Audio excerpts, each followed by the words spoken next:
Welcome back to S کے vlogs. تو آج ہم سب دوست جا رہے تھے ظہر کے بعد ایک پروگرام میں، اور پھر ہم برہمہ 72 پہنچے۔ یہاں قاری اویس صاحب ہمارا انتظار کر رہا تھا، جسے ہم نے ساتھ پک کر کے لے کے جانا تھا پروگرام پہ، کیونکہ ہم سب کو دعوت تھی تو اس لیے ہم سارے دوست جا رہے تھے۔ تو ہم سب دوست پروگرام والی جگہ پہ تو پہنچ آئے ہیں، لیکن اب انتظار میں ہیں کہ پروگرام کس وقت شروع ہوگا اور یہاں کھانا پینا بھی دیں گے یا نہیں دیں گے۔ تو یہ ایک پروگرام رکھا ہوا تھا، یہاں سارے بزنس مین جتنے واقعات کے ریل اسٹیٹ کے بزنس مین تھے ان ساروں کو بلایا ہوا تھا دعوت پہ۔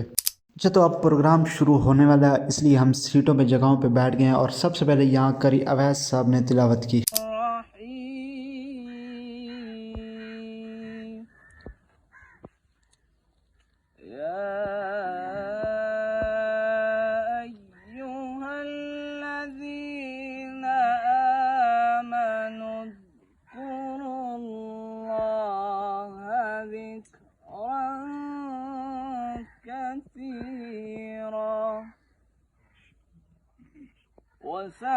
وسبحوه بكرة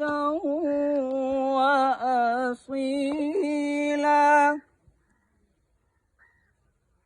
هو الذي يصلي عليكم وملائكته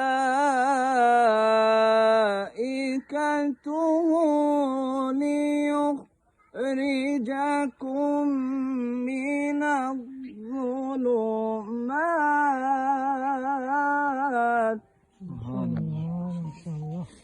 من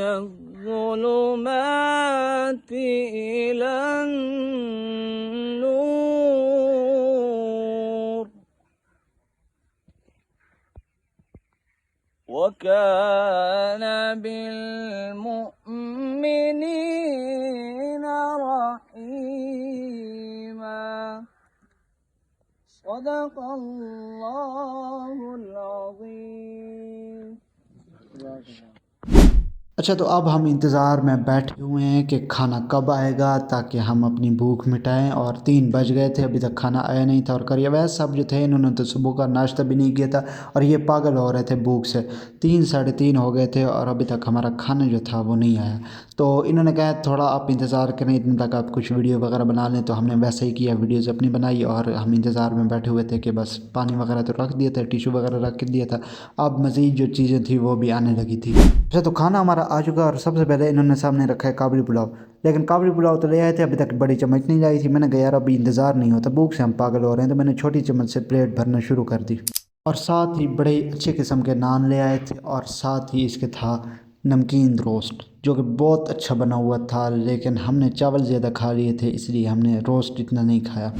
پروگرام والی جگہ سے ہم نکل آئے تھے، تو راستے میں ہماری نظر پڑ گئی ایک کیوٹ سے بچے پہ، تو ان کے ساتھ ہم نے تھوڑی بہت گپ شپ لگائی، لیکن یہ بڑے موڈی تھے، بالکل منہ کھول رہے ہی نہیں تھے، بس صرف دیکھ ہی جا رہے تھے، لیکن دور سے بڑے اشارے کر رہے تھے، ہمیں بلا رہے تھے کہ آپ لوگ ادھر آؤ ادھر آؤ۔ ہم جب آئے ہیں پاس تو یہ بالکل چپ ہو گئے، اور مغرب سے پہلے پہلے ہم نے اسد کو اپنی جگہ پہ ڈراپ کیا، اسد کی جہاں رہائش تھی، تو وہاں اس کا سامان پہنچایا اور اسے بھی پہنچایا، اور پھر وہاں سے ہم نکل آئے۔ اور پھر مغرب کی نماز کا ٹائم ہو گیا تھا، ہم نے مسجد ڈھونڈی تو ہمیں چھوٹی سی ایک مسجد مل گئی، تو ہم نے یہاں باجماعت نماز پڑھی مغرب کی نماز کے بعد ہم واپس گھر کی طرف نکل پڑے، تو راستے میں ہم نے پیٹرول وغیرہ ڈلوا لیا۔ تو یہ تھا آج کا ہمارا منی ولاگ، اگر آپ کو پسند آیا تو ہمارے چینل کو سبسکرائب کر دیں، انشاءاللہ اگلے ولاگ میں ملیں گے، تب تک کے لیے اللہ حافظ۔